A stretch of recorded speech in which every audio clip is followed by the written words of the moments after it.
Okay, so what do the Jazz do from here? I'll say right off the bat, they could be pretty stuck, man. I mean, they're already hugging the luxury tax. They got to decide if they want to re-sign Mike Conley. It's going to be tough to hold on to him and not go deep into the luxury tax. Maybe they're just fine with that. To talk about Gobert for a little bit, yeah, it's an overpay. And his extension definitely looks intimidating when you notice that in 2026 he's going to be getting paid $46 million. But look, it was not all his fault last night. The on-ball defense was bad. There were no rotations to the corner. Yeah, he's not the perfect defensive player. He's great at specific things, I know. And offensively, he's not good enough, but he still has a lot of value. There's many teams that we have not seen make the playoffs in a long time that would love to have Gobert. Also in the video yesterday, as the emotions were high, I said they should have gone small. Maybe it would have worked, but it also could have just been a layup line. There's that. To talk about Donovan Mitchell for a little bit. So he keeps doing this weird thing where in the regular season he's very good and then in the playoffs he becomes Michael Jordan. That's a joke, of course, but still, he is way better in the playoffs, and it might just be suddenly makes shots more. The questions are everything around him. I mean, to think about the Mike Conley thing, it is tough to figure out how they're going to find a better point guard. I mean, it's kind of like the potential of Conley being healthy versus going for someone else. The only someone else I can think of is Kyle Lowry. That would have to be a sign-and trade. It would also require Lowry wanting to go to Utah. I don't know. That's pretty much the point guard market for you. As far as what the Jazz could use as additions, number one, they need more perimeter defense. I mean, their main guy is Royce O'Neal. And Royce O'Neal's cool, but if he's the guy you're sticking on the star players all the time, you're just not going to get it done. The only awesome perimeter defender who could be in the rumor mill is Marcus Smart. Even then, in a perfect world, you're getting someone who's taller, who could maybe play some small ball five for you. But everybody could use that guy. It's kind of tough to find one. And if I survey the league of defensive players that the Jazz could use, I mean, it's tough to find guys who could actually be traded. I mean, the Raptors aren't moving OG Anunoby. The Thunder probably not moving Lou Dort. Maybe the Kings would move Harrison Barnes. Yeah, I know. I went back to the Harrison Barnes trade. Excuse me. He's going to play out his whole contract with me having suggested him in 8,000 trades.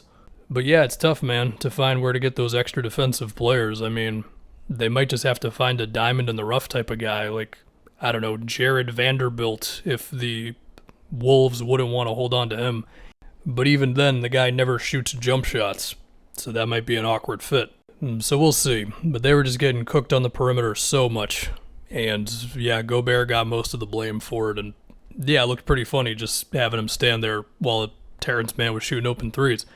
But it's also because they kept getting into the paint. Besides all that, as I just look at their salaries and moves they could make, I mean, you got Joe Ingles on an expiring at $14 million. There's Boyan and Derek Favors who have 2 years left. Favors' salary is more manageable. I don't think teams would be doing backflips to take on some of these Jazz guys, but you could have some moves nonetheless. But even so, you don't want to lose the shooting. I mean, that was, among several things, a huge weapon for them, right?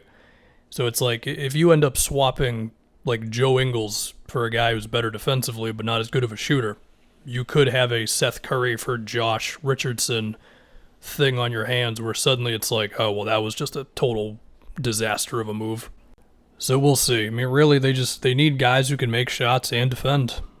Sounds basic as hell. Every NBA team needs them. They hedged way more towards offensive players the past couple of years around Gobert. And, well, eventually those offensive players, they got exposed, and then Gobert was caught in no man's land a million times. Another thing to think about is their draft pick situation.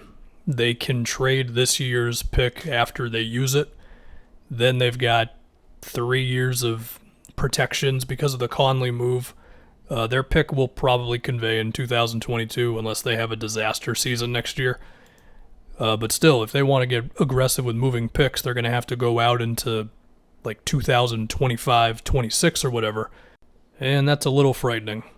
Now, for what it's worth on the bright side, they should be one of the top seeds in the West again. I mean, it's not like teams are going to go 5 out on them on a Tuesday in January. So yeah, man, basically, They went from their Ricky Rubio, Jay Crowder, we can't make a shot team to we can make a whole bunch of shots. Rudy, please do everything on defense. Oh crap, team just went 5 out. Now Rudy can't do everything on defense. And now they've got to go back a little bit the other way. Whether they can do it or not by the time Donovan Mitchell says, I hate this place, I don't know. There's a chance he's Bradley Beal, and he gives them a million chances. There's a chance that he is Paul George, and it's like, well, actually. So we'll see. They've got a lot of time with Mitchell. It's not a thing to worry about right now.